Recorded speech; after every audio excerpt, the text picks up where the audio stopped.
Hey guys, my name is Donnie. Welcome to my channel.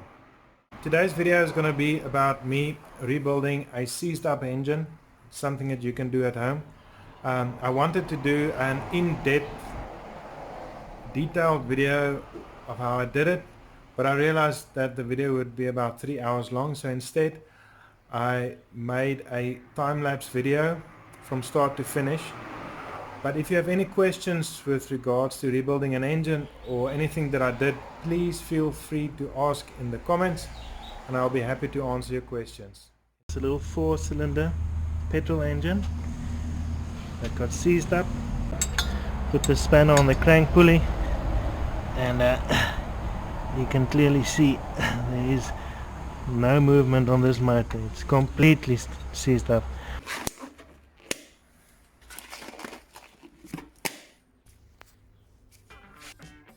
So I decided that I would try and do a voiceover on this video to go through the whole process of rebuilding the engine with you guys.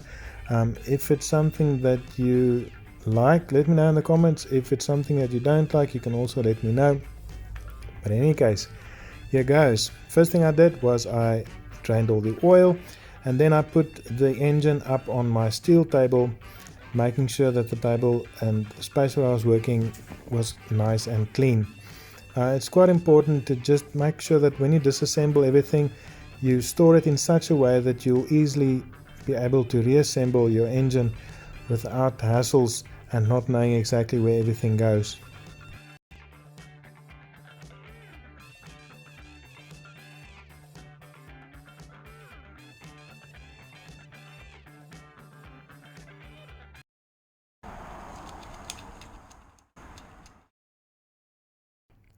I usually put nuts and bolts back in the same cavities where they came out so that I can easily reassemble an engine and know exactly which bolts and nuts goes where.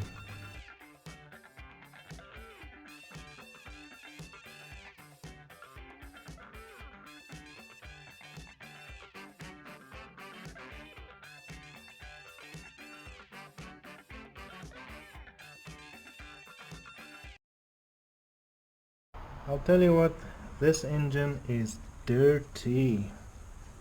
Look at all this. It's like sand or something in here. This engine's oil was really in a bad state, and upon further inspection I noticed that the oil pump's shaft had broken in half, probably because of the high viscosity of the oil and also then causing the engine to seize up.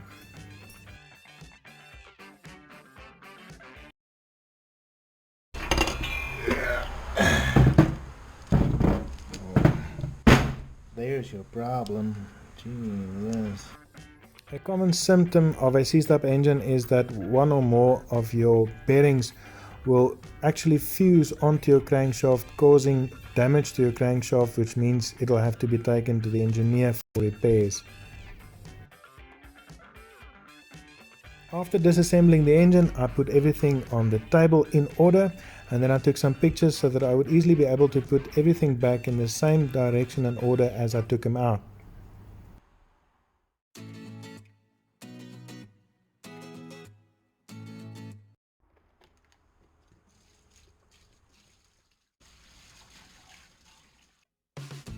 When cleaning your old pistons, take extra care to clean the groove where the piston rings go.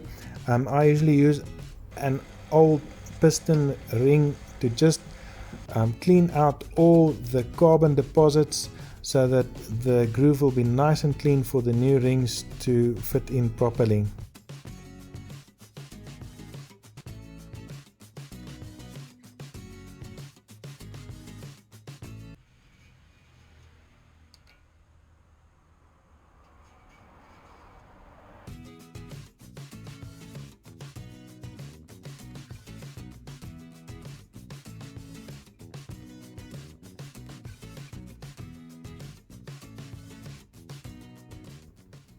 Luckily there wasn't any severe damage to the sleeves, but it is always important to hone your sleeves before reassembly.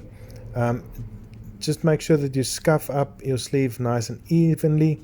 Use some lubrication like oil or paraffin so that your new rings will seat nicely in your sleeves and not have any leakage or blow by.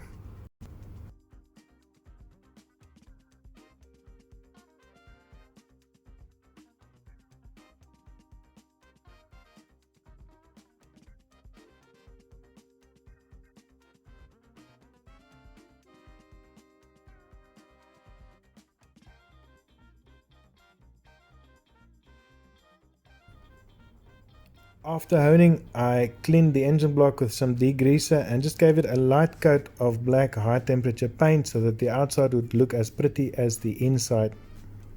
Then came the fun part, time to reassemble the engine.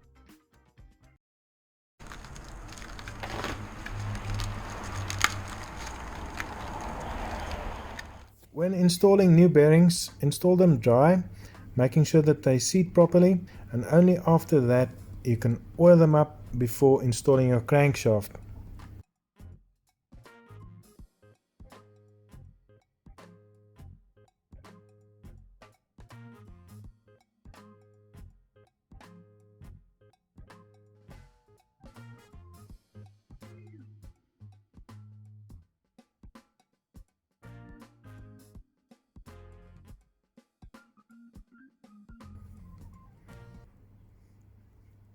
When you are installing new piston rings, make sure that you install them in the correct order as per manufacturer specifications, and also use a piston ring squeezer to install your pistons into your engine block. There we go, 1, 2, 3. When tightening your crankshaft and big end bolts, it's very important to use a torque wrench and torque the bolts down to the correct manufacturer specification.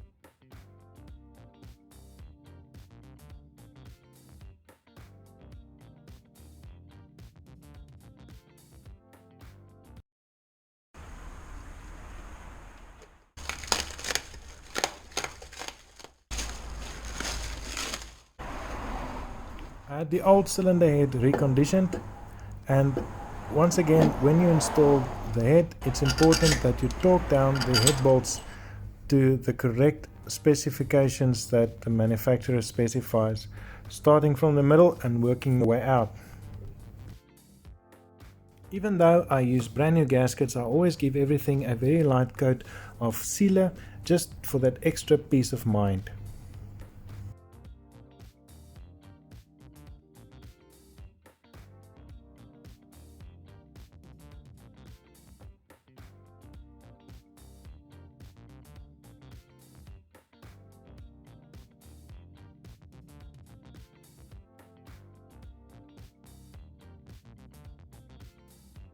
When you're installing a timing belt or a timing chain, as in this case, it is extremely important that your sprockets line up with your timing marks exactly before tightening everything up.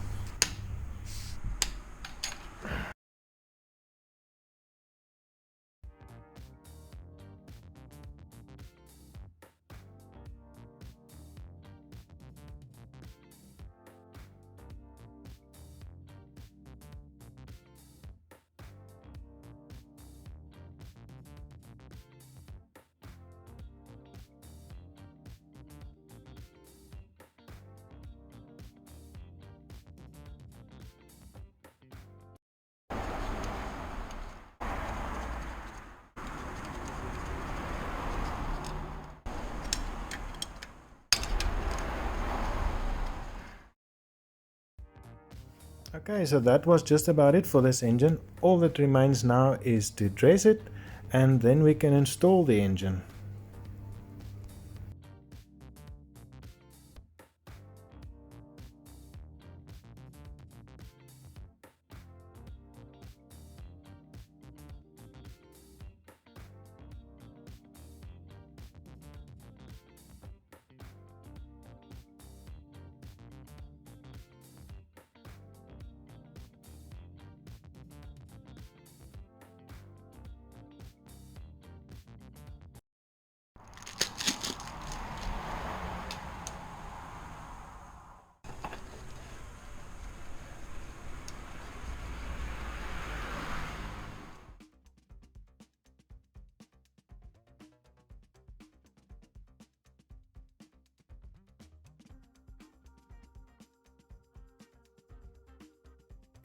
I think that it absolutely makes sense to put a new clutch on your engine, seeing the fact that it's been rebuilt and brand new and it is already out. So why not just install a new clutch, and then you have peace of mind that that is also sorted.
And there we go, engine is done and ready for installation. I'm just gonna leave it up on the table a little while longer to bask at its beauty.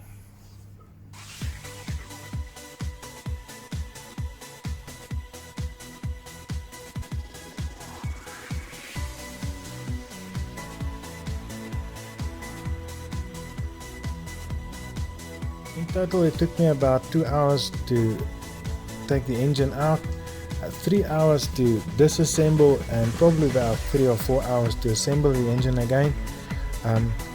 I had to have the crankshaft recut by the engineers, and also I had the head reconditioned, and then I replaced things like the oil pump and the water pump and filters and gaskets and so on, and also the bearings and rings.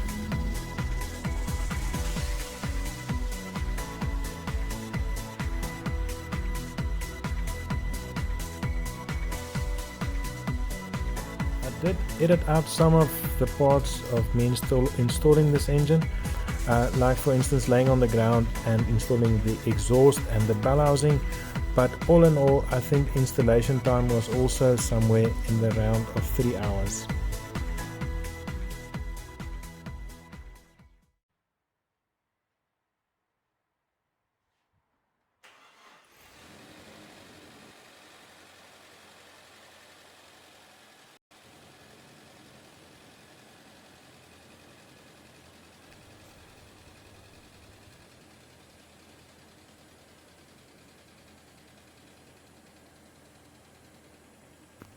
Thank you guys so much for watching. I really appreciate it, and I hope that you found this video at least entertaining, and I will be bringing you another one like this very soon.